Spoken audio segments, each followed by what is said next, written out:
Peut-être ce soir, je suis juste là pour vous encourager à témoigner.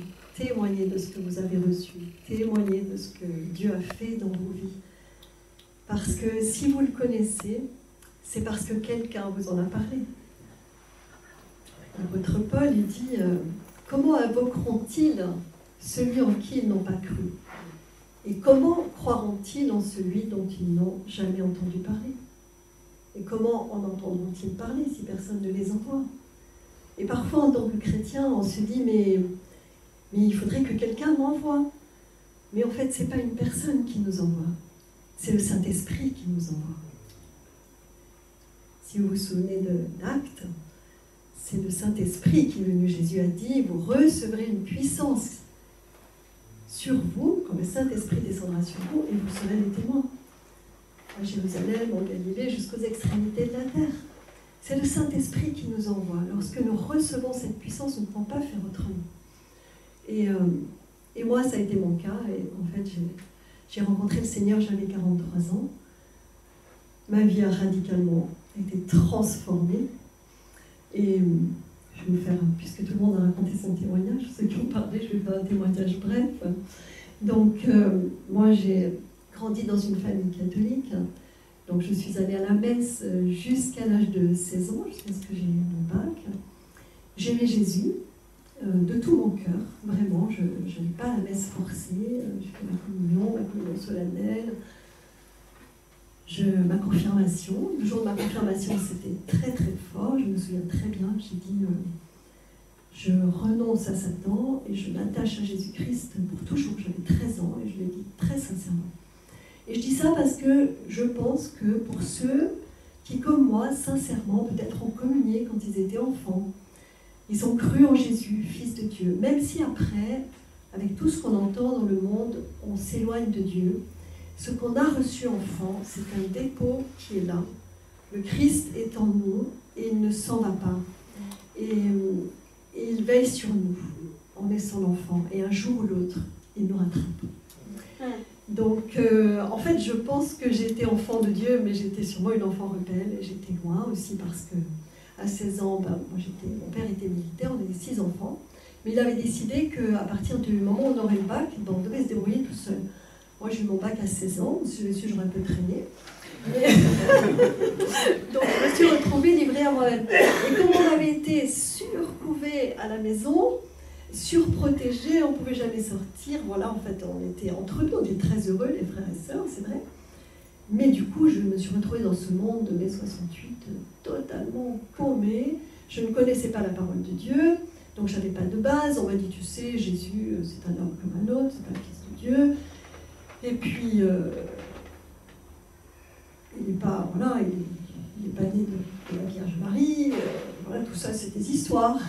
Et petit à petit, bon, je me suis éloignée de Dieu. J'ai épousé un homme qui était divorcé déjà plusieurs fois, qui n'était pas du tout croyant, avec qui la vie a été très difficile. J'ai eu 3 enfants qui en ont énormément souffert, mais par mon passé catholique, quand même, je me disais, bon, je me suis mariée pour le meilleur et pour le pire, donc je dois rester. Donc ça a été le pire, je pense que je voulais divorcer le premier jour. Mais je suis restée quand même 20 ans. L'ennui de cette façon de penser, c'est que les enfants souffrent énormément. Et mes enfants souffraient beaucoup. Et c'est au travers de mes enfants que moi je suis revenue au Seigneur. Et tout à l'heure, j'ai entendu avec beaucoup d'émotion le témoignage de Jérémie, parce que mes enfants en étaient là, parce qu'ils avaient beaucoup souffert, donc voilà, ils ont pris la cigarette, le cannabis, voilà, Guillaume avait commencé la cocaïne, je ne le savais pas. Et bon, on a divorcé, donc en 1995, le 23 juin. C'était un lien spirituel. Il faut savoir que c'est vrai que quand on a une relation entre hommes et femmes, c'est corps, âme et esprit qu'on est ensemble. Donc, quelque chose de spirituel vient aussi sur la personne. Et ce qui est extraordinaire, c'est qu'après 20 ans avec mon mari, le jour où on a divorcé, eh bien, la lumière de Dieu a jailli en fait dans la famille. Donc mes enfants n'étaient pas baptisés, je ne les avais jamais emmenés à l'église, ils ne connaissaient pas la parole de Dieu. Ils n'avaient jamais lu l'évangile. Ils ne savaient rien en fait. Je leur avais juste dit Dieu existe et ils connaissaient notre Père, c'est tout. Et on est arrivé à un point où ils étaient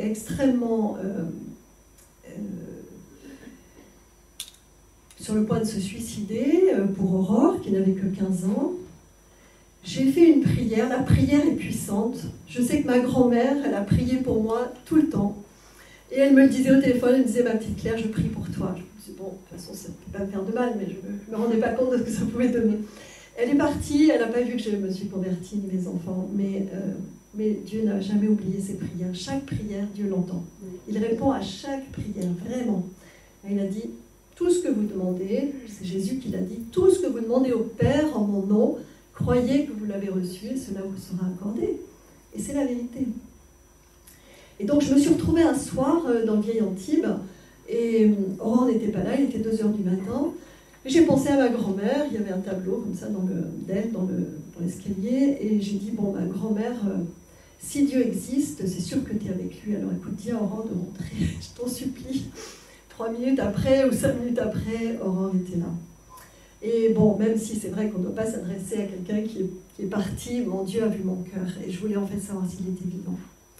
Et peu de temps après, il y a Thérèse et son mari qui ont déjà entendu ce témoignage, parce que je les connais depuis 20 ans. C'est drôle qu'ils soient là ce soir, et ça me fait plaisir que vous soyez là, vraiment. Et donc, peu de temps après, quelqu'un a emmené à Gagnères, qui est un centre chrétien interconfessionnel, mes 2 enfants qui avaient 15 ans et 17 ans. Et eux, ils sont partis pour faire leur bêtise, fumer, boire. Mais au milieu de la convention, ils avaient la même idée en tête, allons voir sous le chapiteau, peut-être ce qui se dit. Et les femmes qui étaient là-bas, des femmes d'un groupe de prière d'Antibes, depuis le début, elles avaient prié. Le thème de la convention, c'était « Arrêtez et reconnaissez que je suis Dieu ». Elles ont dit « Bon, nous, on ne peut rien faire », un peu comme disait Lionel tout à l'heure, mais nous te faisons confiance pour ces jeunes. Et quand ils sont allés, ils ont entendu un jeune Anglais qui témoignait de comment Dieu l'avait délivré de la drogue, il était arrivé mourant dans un fossé dans le nord de la France. Un prêtre l'avait ramassé, lui avait annoncé l'évangile. Il avait placé sa foi en Jésus-Christ et il disait « J'ai été libéré instantanément de tout, je n'ai jamais eu de manque et aujourd'hui je connais cet amour infini dont vous parlez. Notre sœur tout à l'heure, cet amour, mes enfants n'avaient jamais entendu ça, ils ont été très touchés. Guillaume est parti, le soir il me dit « Je me suis allongée, j'avais vraiment l'impression que quelqu'un me regardait là-haut. » Et puis ils sont retournés. Le lendemain, il y avait d'autres témoignages, ils se sont avancés à l'appel, ils ont été touchés, mais vraiment par l'esprit de repentance. Eux qui pensaient qu'ils ne faisaient rien de mal, ils se sont retrouvés à genoux en train de pleurer dans les larmes. Ils ont demandé pardon à Dieu, ils ont reçu le Saint-Esprit et on a aussitôt prié une petite équipe pour qu'ils soient baptisés du Saint-Esprit. Baptisés du Saint-Esprit, ça veut dire être vraiment rempli du Saint-Esprit, entièrement. Parce qu'on peut recevoir le Saint-Esprit quand on donne sa vie à Jésus, il vient en nous, mais il y a une autre dimension qui est de recevoir cette puissance qui fait qu'après on témoigne avec force. Ils sont rentrés, ils m'ont dit « Maman, Dieu existe et Jésus a changé notre vie ». Et Guillaume avait toujours ses longs cheveux comme ça et sa tête toute maigre de drogué, mais il avait une lumière dans les yeux. Il m'a dit « Maman, Dieu existe, Jésus est vivant et on va te demander pardon pour tout ce qu'on a fait ». Et après, on a eu vraiment un réveil à la maison. Donc 2 jours après, ils m'ont emmené dans un groupe de prière. Ils m'ont dit « Tu veux venir à la... » Je dis, oui, bien sûr, parce que moi j'ai su tout de suite que c'était vrai. Je me suis dit, tout ce qu'on m'a raconté quand j'étais petite, c'était vrai. Dieu est vivant.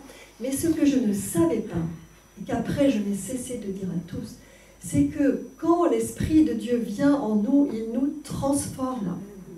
Et moi, on ne m'avait jamais expliqué non plus au catéchisme que Jésus est mort sur la croix pour prendre tous nos péchés.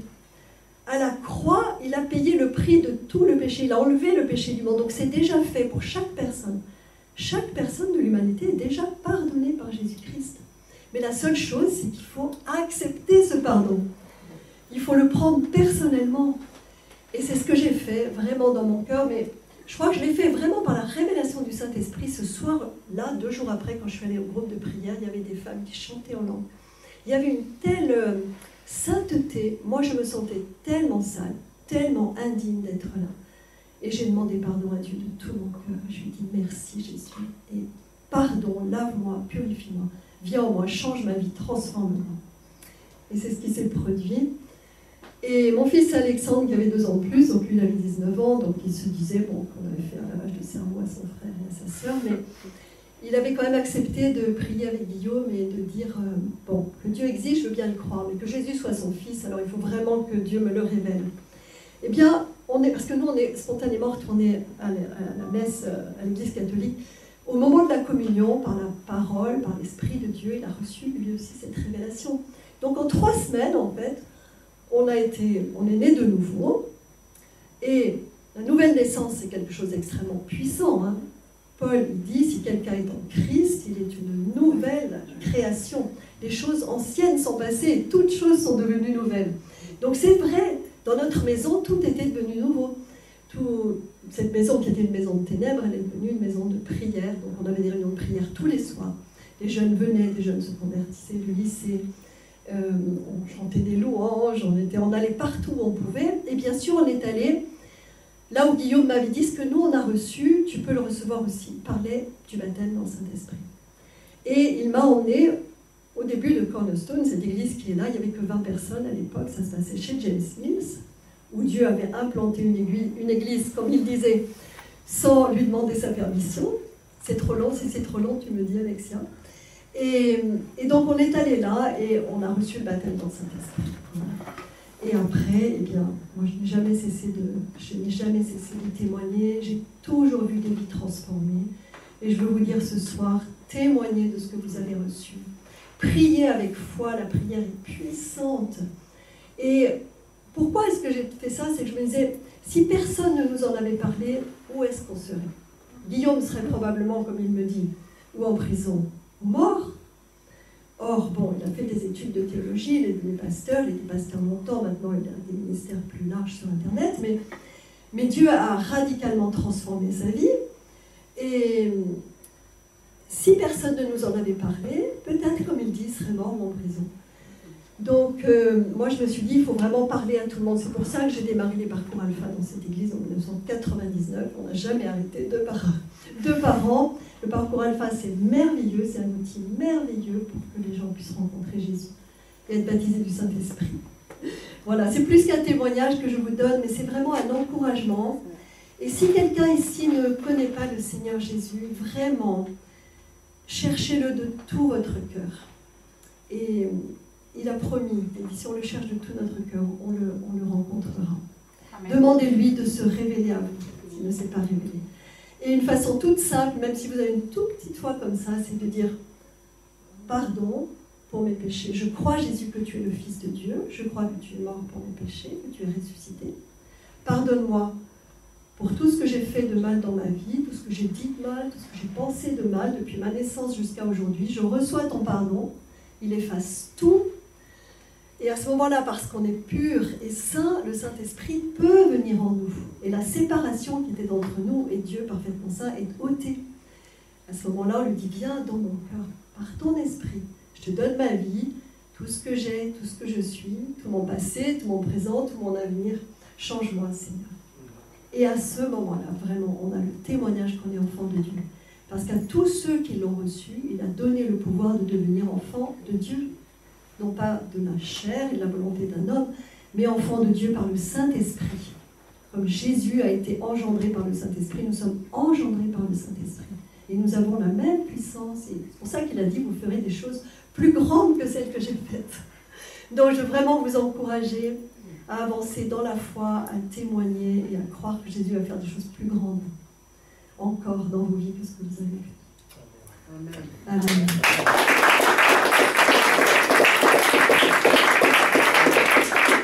Merci Alexia, et vraiment il faut continuer, c'est magnifique.